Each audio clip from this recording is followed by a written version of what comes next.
This actually is a 2015 model, and you wonder, why did I buy a model that's 5 years old? Well, there was two reasons why I bought it. One, I had been watching Hambini, and he actually showed the engineering related to one of the proprietary pieces on this bike, which is the bottom bracket.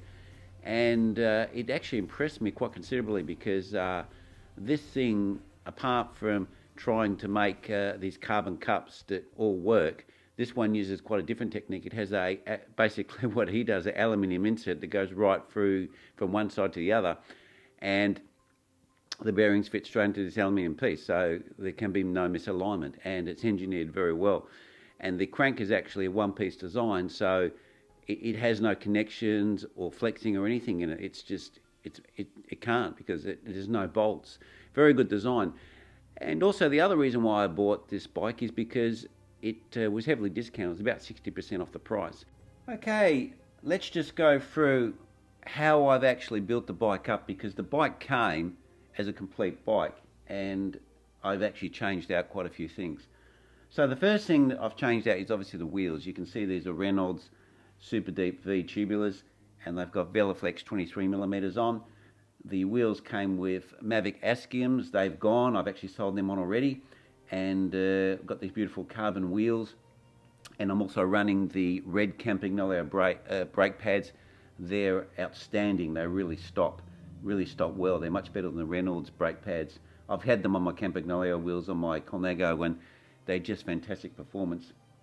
And also the brakes there are Campagnolo skeleton, so they've been upgraded as well. We've also got a Campagnolo 12-speed group set, which has got 1134 cassette on the back, and so that's what I've upgraded to. And I've actually on-sold the Durace 9000 that came with the bike. The other thing that I've changed out is the seat. The seat is a ISM Adamo seat, and the Cella Italia, that's been taken off. I've also changed out the handlebars. The handlebars were 3T carbon, which was very nice, but they were 42, and I like a narrower handlebar, so I've put a 40mm on there. So that's the bike complete. At the moment I've just got some old Look pedals on there, because I need to get some new power meters, because unfortunately my Garmin V2s don't fit, so I'm going to have to get some of the newer power meters that don't have the little plug at the back, because the crankset arms here are too wide for the V2s. So that's just a little bit of a problem. So that's how I've upgraded the bike to bring it up to a modern spec. Well, here we have the Z2 crank. This is the one-piece monoblock carbon crankset, full carbon all the way through, one piece. You actually have to feed the non-drive side through the hole, and then the one bearing is pressed onto the crank and the other bearing is pressed into the actual bike, and then there's a pre-tensioner that goes on the other side to lock it all in. Well, this is the E-post that Look have, and it has a slider design, as you can see, with some increments so you can remember where you've put it. It also has a top and bottom clamping system, and the screw comes from underneath here up into the top, so you can bolt the whole thing together. It relies on those graded Nooring type pieces where it can change the angle and all that.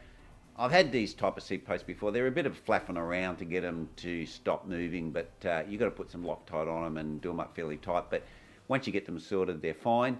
And as you can see here, here's the red piece right here, and that's the elastomer. It's like a high density rubber, and it goes right down into the stem, right down here into the stem, and that gets done up by a screw that's just in here. Well, this is the Aerostem right here, and as you can see, there's a little cover, and once you take that little cover off, inside there's the clamping device that clamps the stem onto the top of the fork. The fork does not have a plug. What they do is to give the tube strength, it's actually made thicker. We just have a spacer and a rubber boot. You can actually cut this off. There's a key that comes with it, so if you want to slam the stem, you can. This stem can actually tilt down and up. There's like a, when you undo the bolt in here, there's like a ratchet system, and you can click it up and click it down. So that's how that works. That's a beautiful design, and it just looks the part. It's beautifully finished.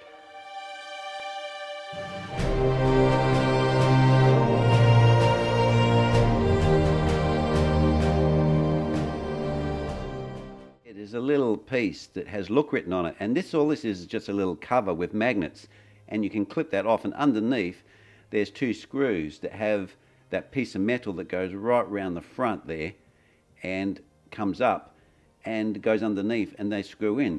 So it looks very, very neat. There is no unsightly screws or anything on the front or anything like that. So it just looks really nice and really well finished.